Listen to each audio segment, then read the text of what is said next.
We're gonna go ahead and get everything all set up and ready, but I want you all to know one thing about me is my family grew up in the church, so in order for me to, yep, absolutely, I'm gonna need you to hoot, I'm gonna need you to holler. I'm gonna need a girl yes, I'm gonna need a girl no. If that's what you're to you, but do know that that's how I feed off energy, and I want to give you space to be able to do that when I speak to you.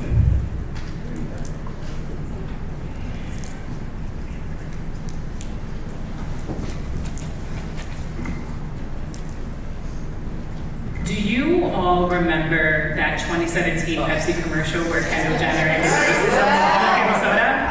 Yeah, see, it's that one. 5 years have passed and I still think about that ad to this day for all of the wrong reasons. Because this commercial truly left me speechless. But what could I say? I mean, white people kissing in the middle of a protest. White women laughing, flashing their nose rings and peace signs to the camera. A black man dancing the hit them folk when a police officer drinks a can of soda. And Kendall Jenner marching triumphantly as a trail of ambiguous brown men stand at her side. To this day, I cannot adequately express the erasure, the mockery, and the invisibility I felt watching that commercial.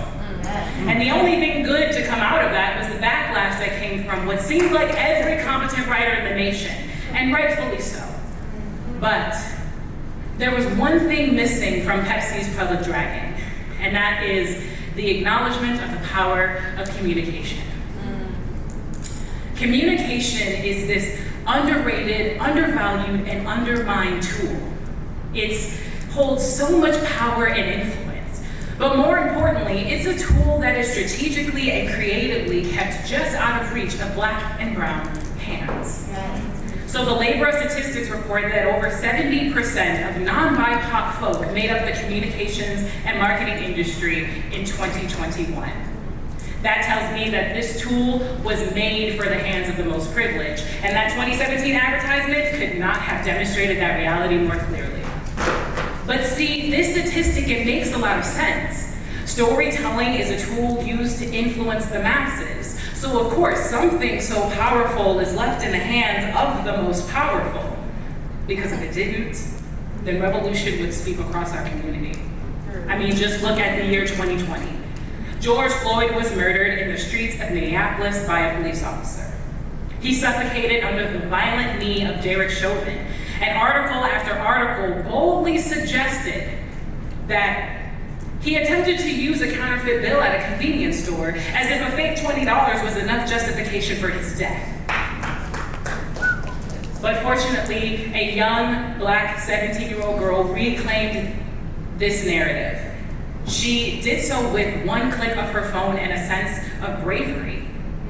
And so she exposed the murderous acts of Derek Chauvin, not only revealing his violence, but reigniting that match on police brutality within the United States. And almost instantly, Black Lives Matter protests swept the state, the nation, and the globe. On May 2nd, a draft opinion of the Supreme Court's decision to overrule and overturn Roe versus Wade was leaked.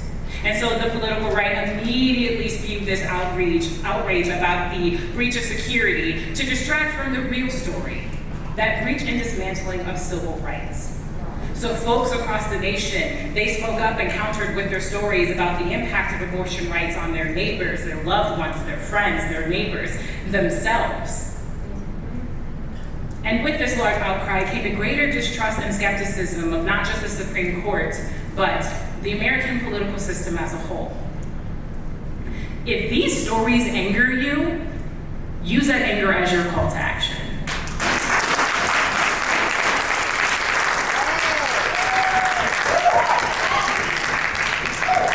These narratives, they're talked about us and to us, but never with us at the table. And so it's time for us to reclaim that seat.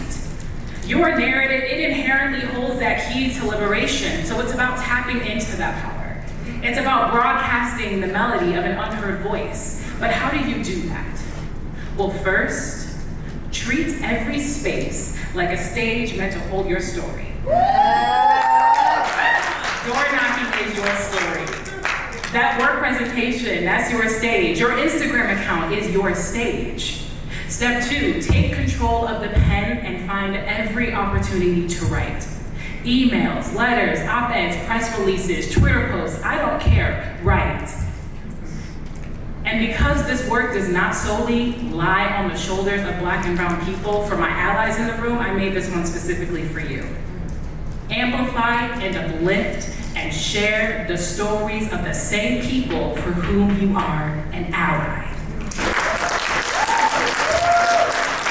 Demand that those same individuals sit at the table you have a privilege of being at. Like knowledge is power, communication is revolution. So find your story and blast the hell out of it. Yell, scream, shout, sing your narrative at the top of your rooftop, because your narrative, your story, your communication, it is not only power, it is powerful. And more importantly, it's the first step to starting your revolution. Thank you all so much.